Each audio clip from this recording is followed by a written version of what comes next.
Tita Edna. Hello! Hi, Tita! Ilan mo na siya? Hindi pa, Tita. Ano pa lang po ito? Video. Yes po.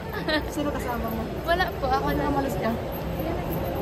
Yan, guys. Wala. Nasa SM Naga po kami ngayon. So, guys, andito po ngayon si Tita Edna. Mag-charity po siya agad.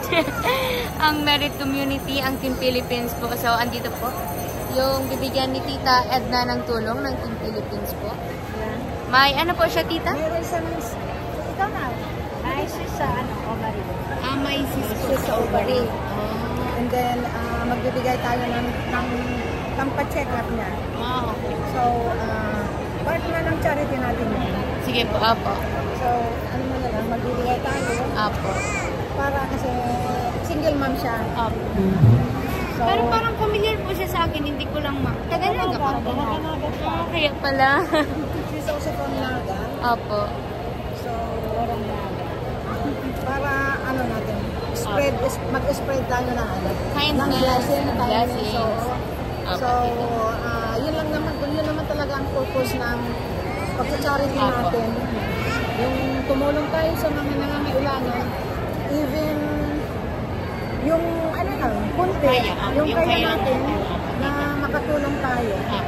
Kasi nakakaawa din sila. No? So, napag-usapan namin na tumulong kami. Alam mo, marami tayong matutulungan talaga. Sa village ko lang, may isa pang kailangan niyang ano rin tawag yung tinala ng tubo sa ano ba yan? Kasi meron siyang parang cyst in the esophagus. And he needs some money.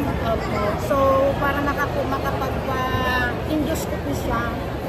So, sabi ko, tulong din ako sa kanya. Kasi nakakaawa ang payat-payat niya na. Ngayon, nakakaano rin siya sa ano ko, sa nung pag-charity ko, nandoon din siya. So, ang dami natin talaga na matutulungan. Kahit sa isang school, napakainit, kailangan nila ng electric fan. So, kahit saan tayo, pwede tayo mag-charity. Hindi lang tayo mag-stay sa isang lugar sa pagka-charity. So, gagawin natin pagka-charity talaga natin. Opo, Tita. Yeah. So, guys, si Tita Edna po, siya po ang founder ng Team Merit Philippines. And si Tita. Yan. Sobrang mabubuti talaga ang puso ng mga founders ko, guys. Yan. I'm just excited to help the needy. Because I came from, I'm not gonna say that I came from nothing, but I also came from family where there is struggle. And I am blessed, so I am sharing my blessed also. I am giving her 2,000 for her check-up. Para makapag-check up na siya. And then, ano nga ang pangalan mo? Connie po. Oliva. Connie Oliva. So, isang beneficiary na rin siya ng yung Team Merit Philippines. So, isang beneficiary siya. So, hopefully, makatulong ito sa kanya. Kahit nakapit lang. Maraming salamat po. Malaking tulong po talaga ito para sa akin. Get well soon po. Nag-reach out kasi siya. Ngayon, sinabi ng kapatid ko na mayroong nangihingi ng tulong. And then, na-discuss ko siya sa mga admins. And then, sabi nila, nagbigay ako ng 2,000. So, kaya i-document ko na talagang natanggap na yung 2,000. Isa siyang sa beneficiary. So, yeah. And, just, parang napakagaan na nakakatulong tayo kahit sa maliit na paraan na makakatulong. So, I'm so excited and looking forward pa sa mga more charity na matutulungan natin because I will be back soon. Yes, Tita. So, pag ako bumalik, mag-iikot-ikot talaga ako. Nahanap tayo ng mga matutulungan. So, kasi ako is more on charity. So, I hope na marami ring gumaya sa mga ginagawa natin. Apo. Instead na inaano tayo sa ginagawa natin. Why not? Ma-inspire na lang sila. Ma-inspire na lang tayo sa ginagawa natin instead na binabash tayo, di ba? Yes. Kasi, I mean, we are all women, especially Yes. women. We should be lifting each other up, not putting them down. Yes po. Yeah. Tama. So, I'm just so excited. Yes, tita. And I came all the way from Texas. And You're here in Bicol. I rode the bus, even it's very uncomfortable, but I survived. Yes, tita. Yeah, so I'm just so excited that I am part of Team Medes community, and just wait na lang sila sa mga darating pang mga ano natin, yung mga charity yung mga charity natin, kasi mag-aano tayo, maghahanap talaga tayo ng mga dapat matutulungan. Oo.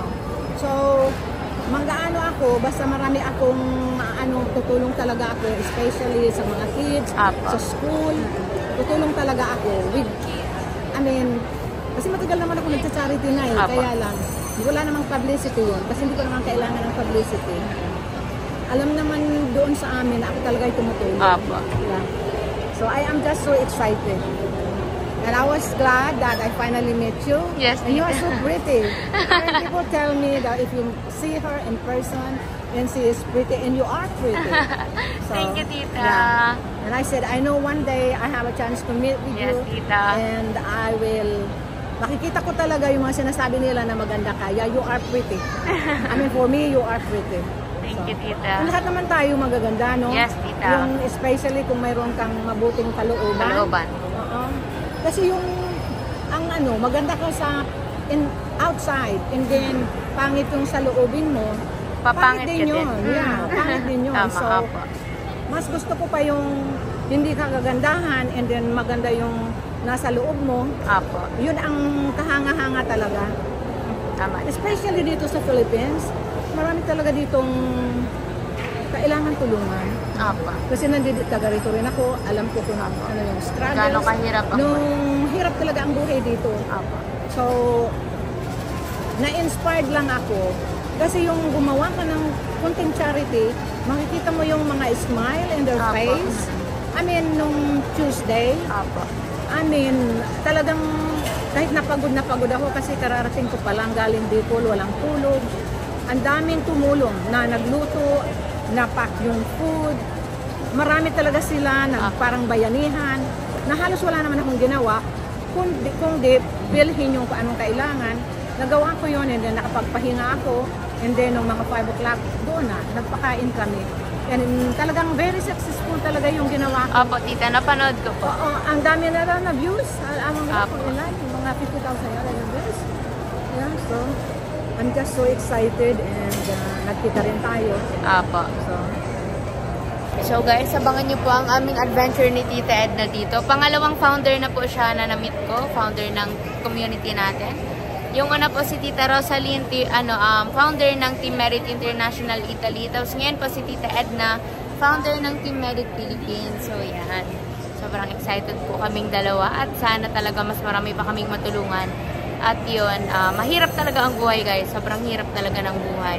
Maraming kailangan ng tulong, maraming kailangan ng suporta. So yan.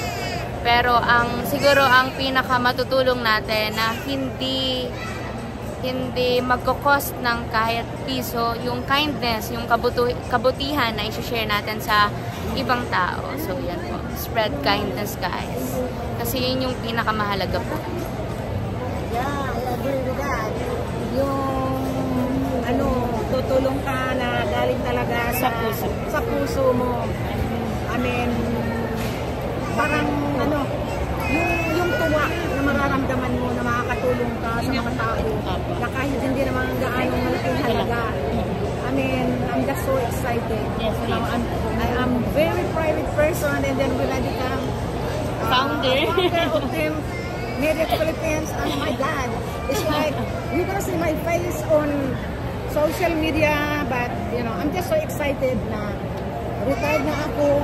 And then, kung gusto kong umuwi, makakauwi ako anytime. As long as na I'm healthy, I will be back in the Philippines. Yes, tita. So I'm just so excited. Even my husband is here in the Philippines, but he is in Manila right now because of the weather. It is too hot, and then there is a power failure, and then no Wi-Fi. And you know, I can adjust to it, but my husband.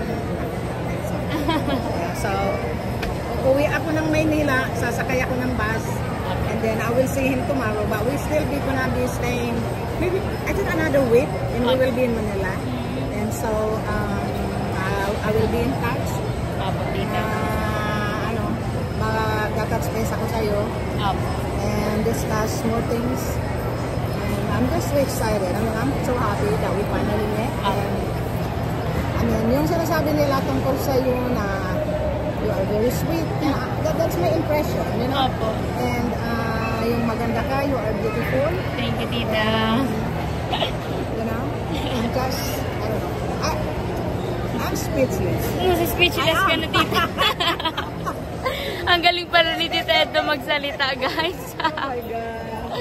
Yan. Yung mga tita ko, ang gagaling pala talaga nila. Si Tita Rosalyn, magaling din siya magsalita. Kahit sa harap ng camera, si Tita Edna, magaling din. So, excited na po akong makita lahat ng founders ko sa personal. So, yan. Paisa-isa na po silang pumupunta dito sa akin. Kaya, yan, guys. Yan. Sobrang blessed po natin sa maraming way. So, yan. Kaya lagi lang po ako masaya kasi alam ko na sobrang blessed po ako sa sobrang napakaraming bagay. Mga bagay na alam mo yun, hindi sila nahahawakan pero sobrang tago sa puso. Kaya yan. Sobrang saya ko po lagi. So, mamaya na lang guys, pakita ko sa inyo yung banding namin ni Tita Edna. Ay, yung pamangkin mo po, tita? Yeah, sabi na, si Jessica Baron Corralde. And you know, I told you that I did charity for my nieces. And she is one of the recipients of a brace. You know, she had a brace. Yeah. And it's 3 of them. So, yeah.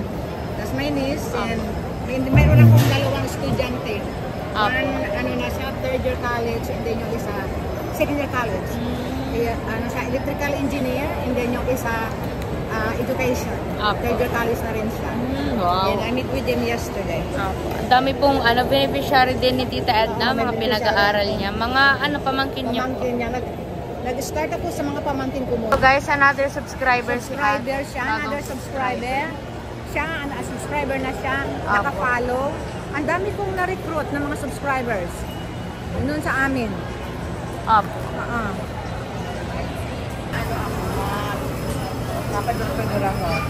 So guys, dinner with Tita Edna and family po. Family po ni Tita Edna. So guys, new hair.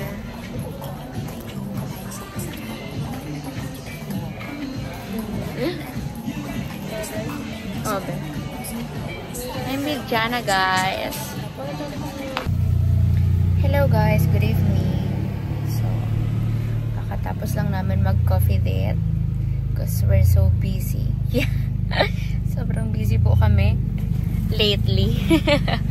Sobrang busy kami guys lately. So, we decided na mag-coffee.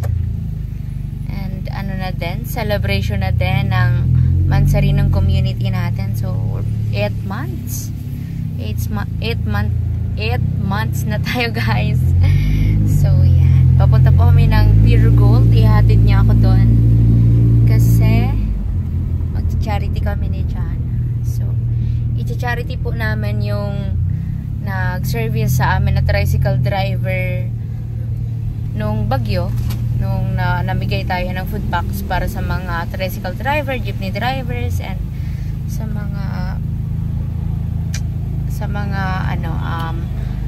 vendor din, sa mga pedicab driver yun, sa mga taong nasa kalsada. Kaya yun po, magti-charity po kami, and ang charity na to ay galing sa Team Merit, Bacolod and Panay Islands. Kila Tita Leonida, Tita Sparky Beth. Thank you so much, titas. Papunta po kami ng Pure Gold. Guys, magkasama na po kami ni Jana ngayon. So, hindi po nagtinda sila mama ngayon. Kasi sobrang maulan po dito sa Naga. Lalo na kanina, maghapon pong umuulan. So, hindi po sila nagtinda. Pahinga po, pahinga nila. Yan. Sama ko po si Jana, guys. Say hi, Jana!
Para hindi sumakit ang kanilang mga ngipin.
Hello po, good evening po. Good evening na. Hi! Basta. Oh my God. Basta ako maaga, guys. Saan po yung mga apo mo na? Oy! Yate mo yung Nindo! May nakalatag pagkabutog daw. Wala na naggabot-gabot ka na eh. Ali po yung kay ano, kay Aileen. Ikaw yung pagpalbayta. Galing pa pala yun guys sa Albay. Hi! Ay, sa mga tugang mo. Palilig na daw, palilig. So, naipinag-grocery po namin sa iyo. Kasi matagal-tagal tayong hindi nakabisit dito kay nanay guys. Super busy. Ano ba yung natin? Ano, nahilig sa lang niya kung meron sa ating meeting. Hindi po may mama na yun po talaga siya. Busy po na eh. Yup. Bumili po ako na ng 10 kilos na bigas. Tapos tinapay po. Tapos Milo para sa mga bata. Tapos pambaon nila. Ate Midit. Tapos kape po. Napakaraming kape. Magbadilay. Noodles po. Tapos mga delata po. Ito pala mga. Hi! Ayun guys ang mga bata. Masaya silang makita tayo. Wala. Oh, may pang-ulam na. Midit.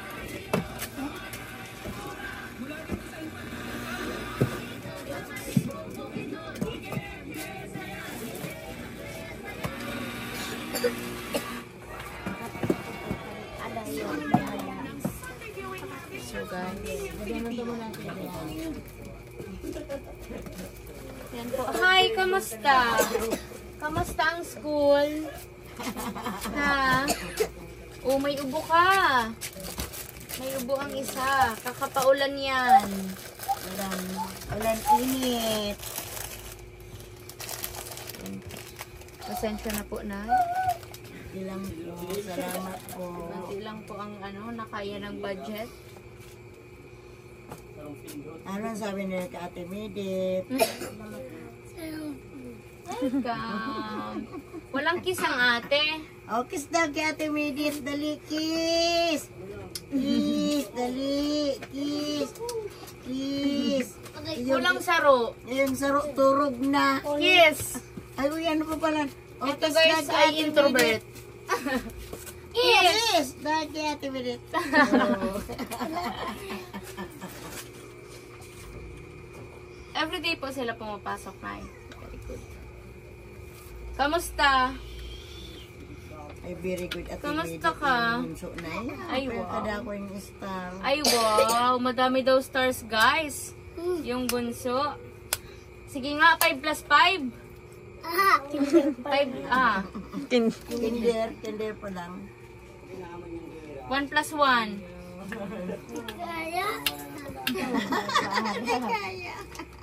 Bilang ka lang. So guys, ito po. Kamusta Nay? Kamusta ang hanap buhay? Ang hirap po. Mahina na Nay. Sa amin din mahina. Sobrang hina. Sabi ko, paano daw kita, Diyos ko, paano kita marirahin ang anak mo. Pare-parehas na. Grabe talaga, meski si Sai po talaga ang nag-reklamo po talaga ang anak po. Mahina po talaga. Super sakit. Kahit po sa amin, mahina din yung leche plan namin. Buti nga may nag-order ng pailan-ilan. Maray. Opo. Sa pesto, mahina din yung bentahan. Grabe. Kaya mahirap talaga ang buhay ngayon, guys. Kaya sa konting tulong, nakakatulong tayo sa ibang tao na mas nangangailangan sa atin. Kasi lahat naman tayo nangangailangan. Lahat naman tayo may sariling pangangailangan. Pero, di ba, masarap sa pakiramdam na makatulong at maging way para makatulong yung iba sa mga taong katulad nila nanay. Kaya thank you so much po Tita Lita. Galing po ito kay Tita Lita from Team Merit USA and Canada. Thank you so much Tita Lita sa maliit na tulong po sa simpleng bagay. Napasaya po. Masaya ba kayo mga bata? May baon na? May baon na. Mag-aral lang mabuti ha. Hoy. Mag-aral lang mabuti. Kapag umuwi ako guys na nakamotor, magtatakbuhan na sila papunta sa akin, tatawagin na ako. Ang kukulit. Kurugma yan. Mama, si Ate Medit, nailing mi po.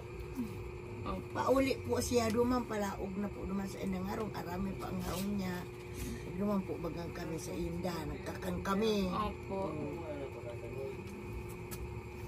So, sila nanay po ang, dapat po yung tricycle driver, yung charity namin yun ni Jana. Kaso wala po, hindi po siya namasada ngayon.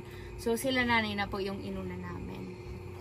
Kaya, guys, sa lahat po ng gustong magpaabot ng tulong, para kila nanay, especially para po sa mga bata, sa pag-aaral nila. Kahit sa simpleng ganito, sa mga grocery po, napakalaking tulong na po nito para kila nanay at para sa mga bata, guys. Kasi nag-aaral sila at nagtitinda ng balot si nanay. So, mahina po ang bentahan ngayon. Kaya, message mo na lang po na sa mga gusto pang magpaabot ng tulong, tapos sa nagpaabot po ng tulong. Maraming salamat po sa inyo pong sa inyo pong tulong po sa amin. Kayo po ang nakakaunawa sa amin. Maraming salamat po sa pag-uunawa ninyo sa mga bata. Sa lahat pong tumutulong sa amin, maraming salamat po sa inyo. Maraming salamat po sa inyo sa pag-uunawa po ninyo sa amin kasi hirap na hirap po talaga ang buhay namin dito. Itong 5 batang ito, hindi ito basta-basta buhayin at alagain. Lima po sila nag-i-school. Kasi hindi ko maintindihan po yung mga ano ng mga bata. Minsan kung ano-anong hiningi po ng mga ano sa school nila, mga project. Sabi ko, ano ba, sana makukuha ng pangbili ng mga project ninyo. Itong 5 ito, mabuti itong 2 ito, hindi pag-ano ng project. Itong 3, sabay-sabayan ako nang hingi ng mga project kung ano-anong hinihingi sa school nila.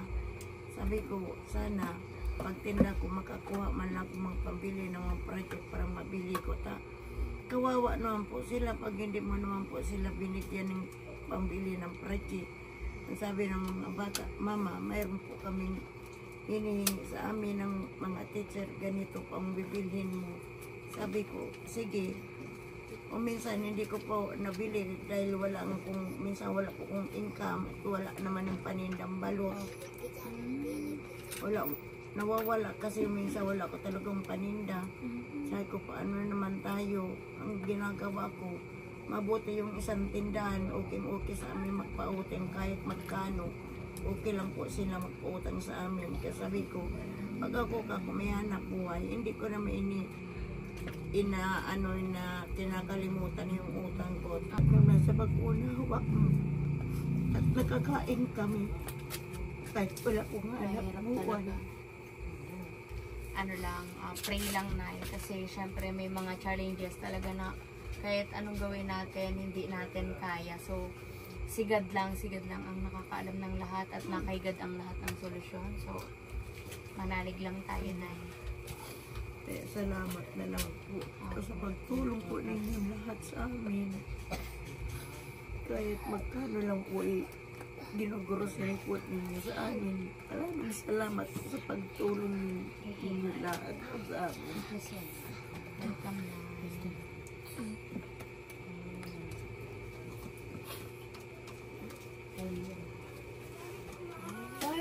So guys, ilang taon ka na sa Tuesday?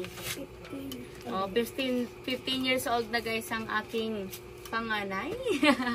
Panganay na inaalagaan guys. So, mag-15 na po ang Pip sa birthday niya po ngayong October 8.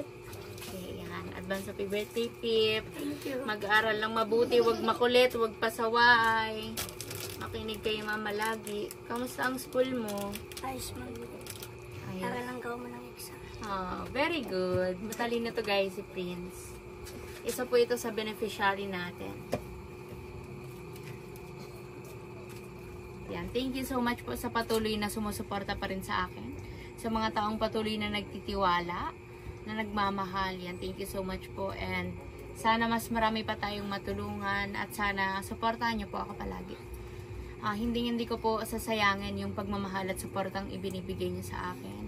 And yan, 8 months na po tayo guys. 8 months na tayong magkakasama. Andyan po kayo palagi para sa akin, para mahalin ako, gabayan ako, at i-motivate ako na mas maging matatag, na mag-succeed sa goals ko, and ipagpatuloy kung ano yung adhikain natin. Yung magandang adhikain natin. Yan. Sobrang grateful po ako na nagiging way ako para makatulong.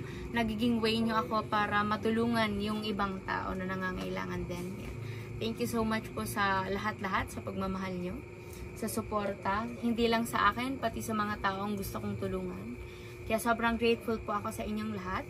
Sa Team Merit International Solid Family, Team Merit Worldwide, Team Merit International Italy, Team Merit Philippines, Team Merit Bacolod and Panay Islands, Team Merit USA and Canada, Team Merit Europe, Team Merit Hong Kong, Team Merit Barcelona, Spain, Team Merit Singapore, and yan. Sa lahat po ng communities ko at sa mga independent supporters ko po, and sa lahat po ng mga mabubuting Merit Reactors po natin. Thank you so much po sa pagmamahal at suporta nyo. Po si Medit Basilonia aka Leche Flan Girl na nagsasabing magpatuloy, magtiwala at manalangin. Kasi lahat naman ng hirap, lahat ng sakripisyo may mapupuntahan sa tamang panahon. Hiraya, manawari. Thank you so much po. Subscribe po kayo, and yan, support nyo po ang mga videos ko, ang live ko, and yan, yung pag-charity ko po. Thank you po.